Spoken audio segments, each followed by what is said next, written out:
Bu narsani yo'qotsangiz, qayta tiklashingiz juda ham qiyin.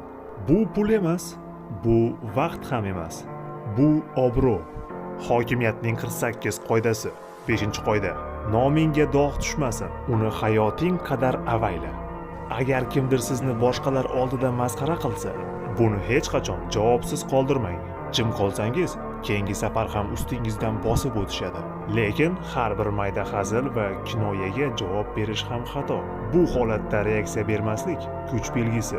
Javob bermaslik bilan meni bunday narsalar qiziqtirmaydi degan bo'lasiz. Obro' bu siz yo'q joyda ham siz uchun ishlaydigan kapitaldir. Nomingizni o'zi yo'q, odamlarda qo'rquv uyg'otishi va siz g'alaba qozonishingiz mumkin. Lekin yo'qotilgan obro'ni tiklash juda qiyin. Uni yo'qotsangiz, hammasi tamom deb hisoblayvering. Har doim yaxshi nom chiqarishga harakat qiling. O'shanda muammolarni pul bilan emas, bitta telefon qilish bilan hal qilasiz.